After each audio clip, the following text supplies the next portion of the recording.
Welcome back to the Prosperous Homeschool Summit. So this is a bit of a bonus feature here. We're going to talk to Cynthia Tobias about her book about strong-willed children, and it is called You Can't Make Me, But I Can Be Persuaded, which is the best title ever. You just read that and go, oh my gosh, yes, I need this, right? I think every mom in the world has probably experienced a strong-willed child at some point in their life.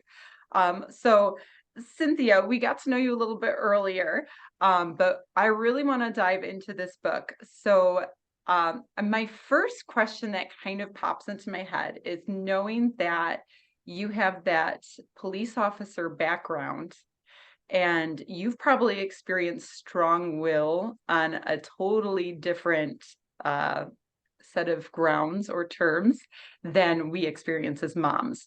So can you tell me what maybe you saw there? And was that what kind of propelled you in this direction?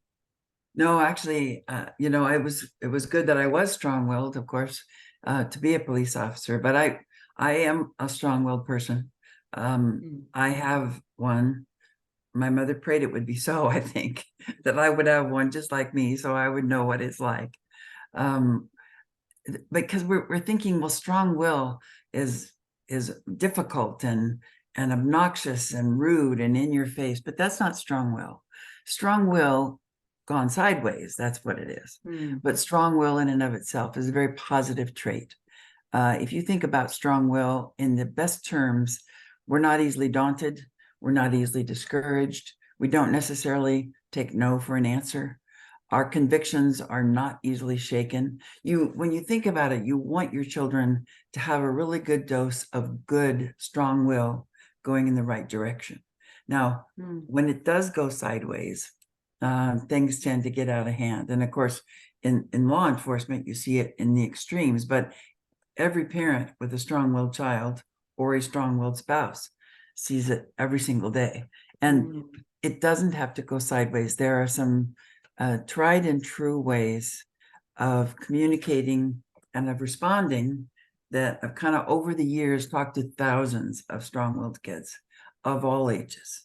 And so the You Can't Make Me book is sort of a compilation of that. It's not just me. It's a kind of a consensus of us who are strong-willed, who say, if you really want to bring out the best in us, here's what usually works. It doesn't mean that you have to. Of course, you don't have to do anything except die, which a strong-willed person is willing to do, at least figuratively sometimes. But if you really want to know how to bring out the best in us and how to get us to cooperate without all the pain and screaming, these are the ways to do it. That's great. So was there a personal experience or observation that led you to this book? A million of them. Just, it was, again, it was just people who, even in my teaching about learning styles and stuff, they were just most exasperated about that strong-willed child who was driving them crazy. I say yes, he says no. I say stay, she says go, sometimes just to argue what is the deal. And so the book was really just designed to say, here are some basic things that you need to know about a strong-willed child and some ways to really put into effect that are amazing to get cooperation instead of conflict. And just recently, I've also kind of added a feature in my seminars for strong-willed kids that I call triggers and comebacks, right? Certain things that trigger the strong-willed response, like light the fuse trigger, and other things that can extinguish the fire, and kind of looking at that contrast. Like instead of saying, you just need to calm down, well, that's a really big trigger. And I can we're feel coming myself back. getting a little I know we are very not nasty. coming back from that one. You're not going to be able to extinguish that fire. Don't say, just calm down. And you say, do you need a minute?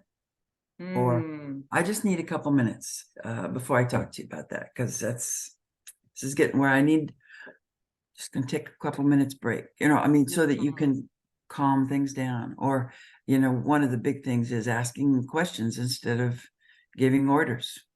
Michael Tobias, get out of the shower. You've been in there forever, and we've got to go, and go right now. It's not going to work. Hey, Yeah. Mike, you about ready?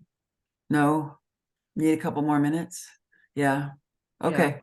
And I walk out, and in 30 seconds, he's out of the shower. It's little things like that you think, because I'm strong-willed, right? And it takes one to know one, but it's also, if I'm the strong-willed parent, I can dish it out, but I can't take it. I mean, I can't count the times when Mike was growing up that as soon as I said something to him, I knew he wasn't going to do it. I wouldn't do it. He's not going to do it. But Yeah. I have no reverse gear. As a strong-willed person, I have no reverse gear. I keep driving, come around, make a U-turn, and come around and make it right. So it's sort of, understanding is half the battle. Awareness of it is half the battle. But the other half is to get yourself to practice not saying the first thing that you want to come out of your mouth. Stop it. Get in there. And to remember with the strong-willed child that in a very young age, they're watching you. They're mimicking you. So if you are talking to them, I mean it, you get down there, then that's what they think. Okay, so that's how you talk to people when you want them to do something. So that's how I'm going to talk back to you. I mean, there's a few basic things that we just haven't considered sometimes because we've got a lot on our minds. We've got a lot to do. We've got another kid or two to take care of. For heaven's sake, just do what you're told. Except that's not going to work. Right. Most of the time. Yeah. It's like the concept of your words create a world, right? Right. If you can change your words, I think I heard Pedro Adeo say that if you change your words, you change your world. Right. And I'm like, that's a really good motto to live by. Like you really can do a lot with that. So you emphasize the distinction between strong-willed and compliant children. How can parents effectively navigate parenting these different personality types? Well, one thing is compliant isn't necessarily the opposite of strong-willed. Okay. My sister, who's younger than me, was compliant, but that doesn't mean weak or submissive necessarily. It just means she's not an in-your-face. She's more of a peacemaker, a mediator, a negotiator, and so in some ways it was more frustrating to me as a strong-willed child because I couldn't get her to argue with me. I couldn't get her to confront me, just confront. No, she just Yeah. was, the compliant person. And Yeah. it's nice to have one of each because, the Yeah. compliant kid can kind of smooth things over. Plus, she says when people ask her, what was it like to have your sister be so strong-willed? She goes, it was great because I was never in trouble. If there was ever any trouble, it was always her fault and not mine. So, okay, Sandy. That's funny. Out of Um, curiosity, are you the firstborn and she's the I am. second? I'm firstborn. Yeah. Yeah. Yeah. So That's I've often, noticed that. yeah. Yeah, it's like the blessing. I don't know if you've read that or not. I can't remember who wrote the blessing, but they talk about birth order in there.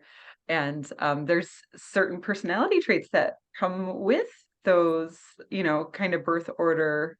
A lot of times. Yeah, yeah, very interesting, very interesting. So I like that though, the distinction between compliant doesn't necessarily mean, how did you phrase it? That they're Doesn't mean submissive submissive.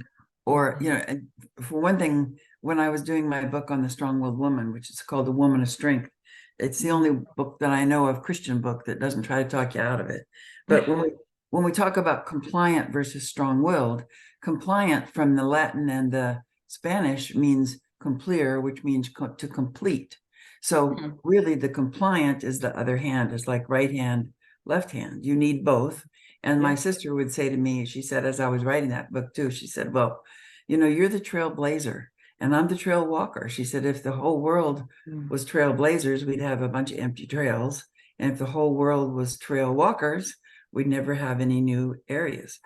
Wow. So I thought that was a pretty good way to make the distinction. And there's nothing wrong with being compliant if it's a completion and a partnering. But if you're being compliant out of being cowed into it or weakness, that's another thing. And there's nothing wrong with being strong-willed, but you don't get to use it as a bullying technique, and you don't get to use it as a controlling technique. And that's where it's very important for parents rearing their strong-willed children to understand the distinctions. Wow, that's great. So could you elaborate a little bit on strategies or techniques that you would suggest for parents to influence a strong-willed child without resorting to power struggles? You have to model it. You have to model it. And for example, one key thing, those who anger you control you. So as a parent, you cannot take the bait. I'm going to bait you as a strong-willed kid. No, I'm not going to do it. If I yell at you, I've just lost control of the situation. I have to learn to be calm and cool, even when I want to strangle the kid figuratively. Because if I'm angry, then I have lost control of the situation. Don't take the bait. And so your voice, the control of your voice, the tone of your voice has a great deal of influence and power. When we talk about authority and interviewing even some of the strong-willed kids in prison and everything beneath it, we all say basically the same thing. We don't have trouble with authority. It's not authority we have trouble with. We wouldn't respect our parents if they had rules and didn't enforce them, or the government if they had laws and didn't enforce them. It's not authority, it's how the authority is communicated. It's the bony finger in my face that you put in there that says, you do it or else. Because when you say do it or else, I just have to else. Because you give me no choice. And even as a very young, strong-willed child, I understand I always have a choice. I could die if I want to. Figuratively, I could pay the price. So the more you yell at me and the more you wag your finger at me and the more you threaten me, the less effective you are and the more damage you do to the relationship. We know there are consequences. We don't expect to be spared from the consequences. If you do spare us from the consequences, we realize that's weakness. So I can try it again because you're weak and because you're kind of a pushover. So there's this balance, right? That you don't want to be the strong bully authoritarian, but you are the authority as the parent. So the calm voice that says, no, I'm sorry. I think we can't do it that way. Well, I'm not, just so there are techniques like that, and we give some real practical examples in the book of, for example, this and that. And most strong-willed kids who read the book, especially the older ones who read it, go, yeah, it's pretty much true. So I feel like the strong-willed children, like they can sniff out when you're not giving those consequences. You know what I mean? Like, and they smell that weakness. And do you feel like that's when they make it worse? Like they pounce on it and like, or do they show more like a lack of respect in another way? Well, there's the classic example, the magic word, which if you say this word, if you use this word 8 out of 10 times, you're going to get cooperation. And the words, do you know what the word is? Please. That's my guess. Yeah, the word is okay. Oh. And then I give the example of my niece, Tracy, who was very strong-willed. When she's just 10, we get in the car, I say, Tracy, put your seatbelt on. And she says, no. And well, I mean, this is a go-to-the-wall issue. So, Tracy, I said, put your seatbelt on. She folds her arms and says, no. Well, what have I got? I got nothing. I got a kid who I know can't hold the seatbelt on while we drive. So I'm just stuck. We can't go anywhere. And I'm the one who loses. Yeah. But if I say, Tracy, put your seatbelt on, okay? And she says, no. How come? It's too tight. I don't like it. Well, here, let's just see if we can loosen it up and then we'll go, okay? Okay. 8 times out of 10, it's a small point of negotiation. Okay, go. Let's go. No, I'm not ready. What do you need? I need a drink. Okay, one quick drink and then we're going. Okay. Okay. Almost always I get rocked in to cooperation unless Huh. depends on how you say the okay. Come on, it's time to go now, okay? Well, that's Mm. weakness, and I have to fight my Wow. urge to destroy you. I can run over you easily because you say it in a pleading way, like there's a Yeah. choice. Yeah. I say, I need you to sit down, okay? Look, I realize, you could die if you want to. I realize that you can choose that. I'm hoping you don't, but I Yeah. need you to sit down, okay? Okay. Wow. Most of the time, it catches us Yeah. guard anyway. Now, if you Yeah. don't do it, you do get the consequence. You mean I Hmm. don't have to? No, I mean, if you choose not to do it, you can't be here. But Right. of course, you don't have Right. to.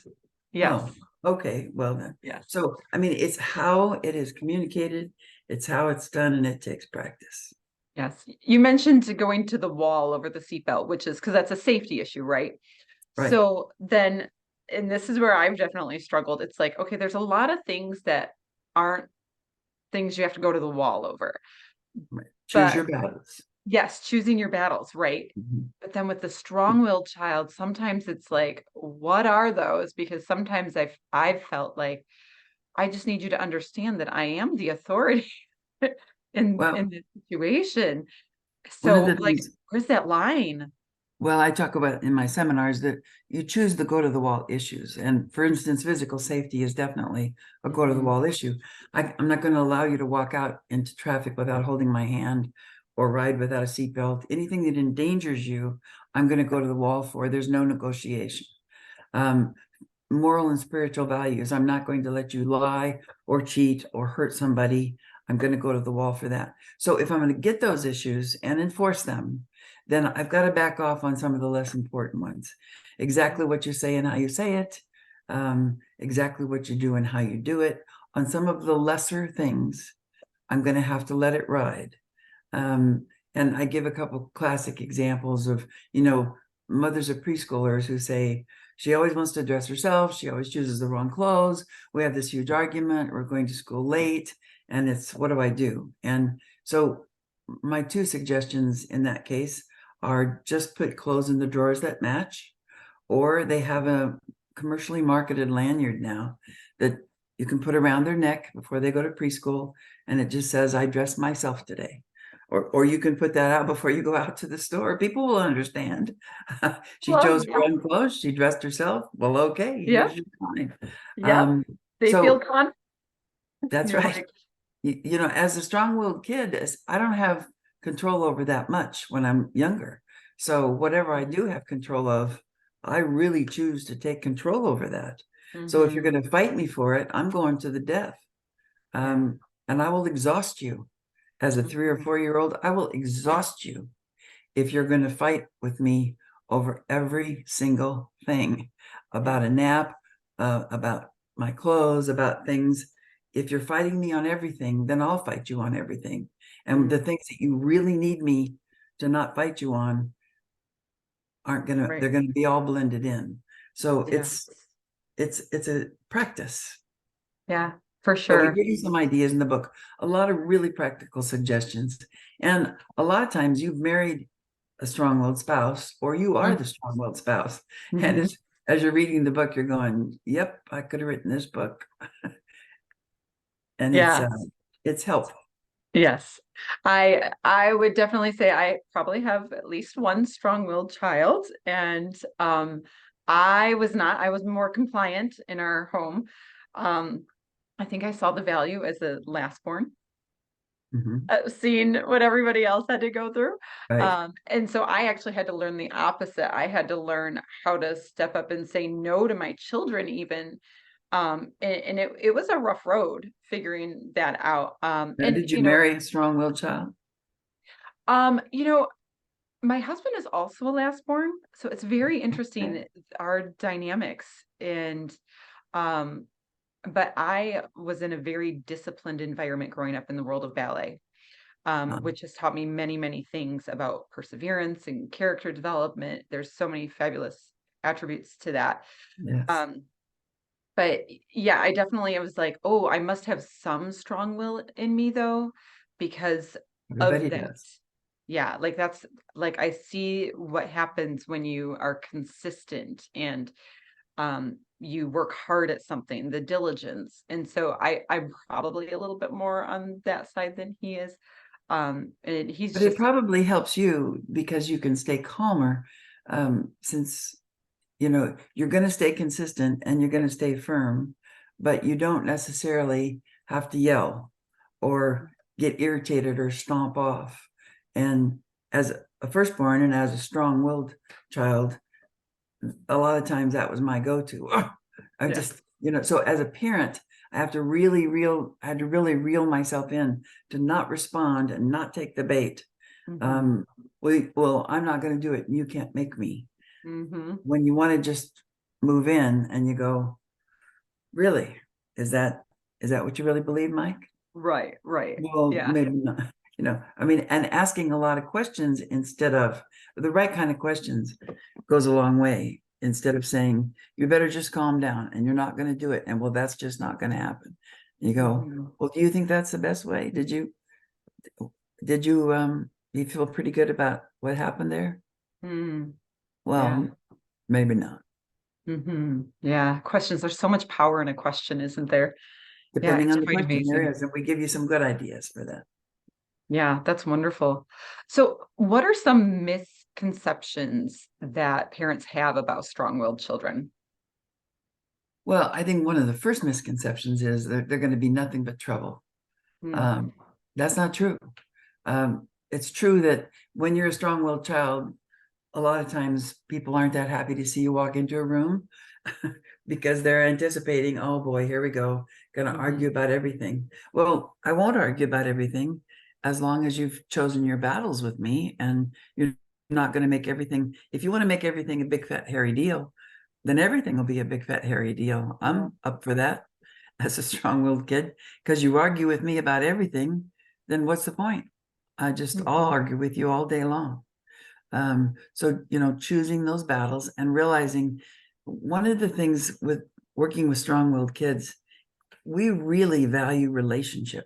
So if I have a relationship with my parent that I really enjoy, I like hanging out with them in the good times. I like being with them. They seem to really like me. Then you have a lot more leverage because I want to preserve that relationship. If you're always Hmm. at me and always expecting the worst, there's no relationship to preserve. So Hmm. you really want to cultivate a strong relationship and a lot of good times. My relationship with my strong-willed child is very close and it was very difficult at times, but it was very valuable to have that because Hmm. it matters to him whether or not we're getting along. And that's Yeah, important. that's very, very good. I know your book talks about the difference of power in motivation versus manipulation. Can you talk about some practical tips on motivating for cooperation Well, versus manipulation? one of the things with motivation is ask me, especially if I'm an older kid, um, what would motivate you to clean your room? Nothing. Okay. Nothing at Gonna stay all? dirty. No, I don't want to clean my room. Okay. Um, Nothing would motivate you? Well, money, cash money. Really? So how much? $10,000. Now that's said on deliberately to get a reaction out of you. Don't take the bait. You just repeat back and blink. $10,000. Well, okay, five. Okay. So I'll tell you what we'll do. I'll give you $5 a week. If your room is clean all week, I'll give you $5 on the Friday.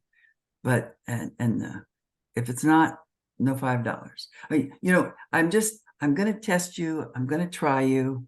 I won't be manipulated. I won't be bossed around because if you think you're the boss of me and you act like that, like you can make me do it, I have to prove you wrong. I don't really want to. I'd rather have a relationship. I'd rather feel like I get a little say in it too. And I don't have to be the boss, but I don't want you to be the big boss with the big thumb that says, you do what I tell you and you do it exactly when I tell you to do it.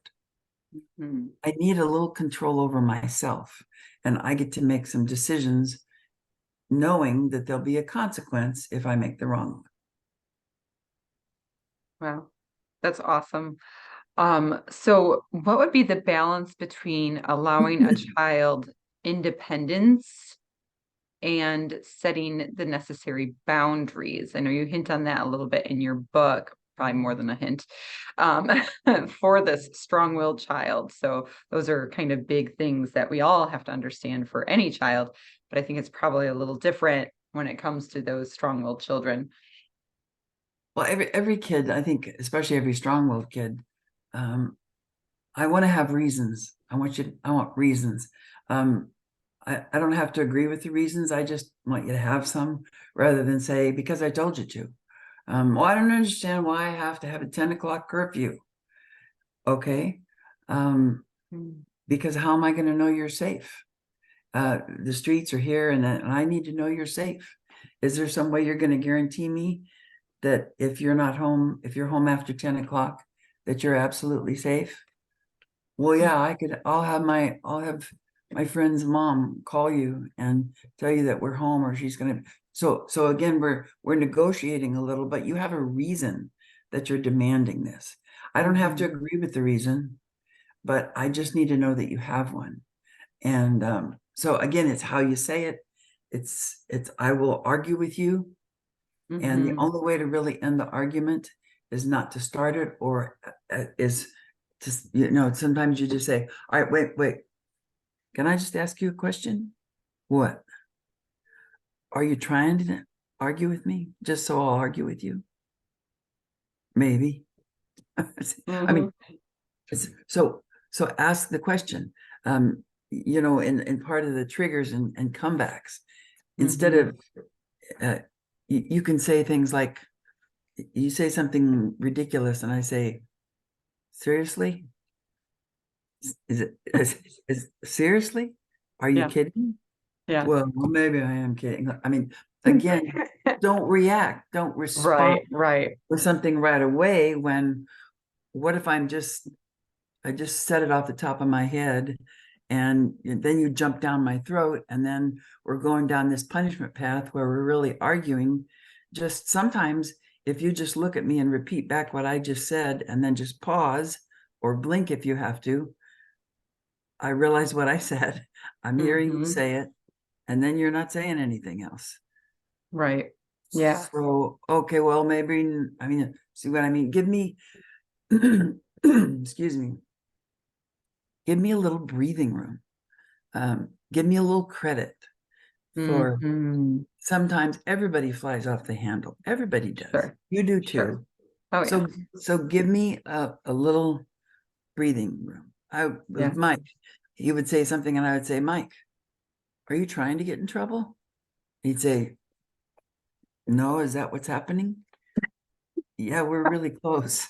Yeah. Oh, Yeah. sorry. You Like you're know, not aware. Right. right. I mean, so he They're could kind of young. back off and Robert, do you want me to yell at you? Is that what you're doing? Mhm. No, I don't want you to yell at me. Okay, so let's start over here. So Yeah. just remain calm and try to reason, knowing, and they know too, it's not that you're going to let go of a consequence, and it's not that you're going to compromise, but you are compromising in how we get there. And Mm. you don't always have to be the winner, and I don't always have to be the winner either. We can talk to each other, and I'm learning how to get along with people based on how I get along with you as my parent. Mhm. Yeah, that's great. That's great. Well, I think that just having that undergirding of how we can approach boundaries and give independence when we're talking with strong-willed children. I mean, that's just such a fabulous foundation to know that like you really want to have conversation is really what it is. You're trying to open up doors so that they can prove themselves, right? You have to like let them go a little bit too and say, okay, what's safe in both sides of this? for me as a parent going, okay, I'm going to start to let you branch out. And you as a child feeling like you are branching out, but you still have responsibility, right? So And yeah, having, and you have safety. You know, yeah, and safety. you Yeah, know that that's the your biggest parents are going thing. to be there if it fails. Right. Yeah. So and on the website we have PDFs which you can download right away. The Strong Will Child Emergency Kit. You know, you're in the middle of a meltdown. You don't have time to read a book. You don't have time to watch a video.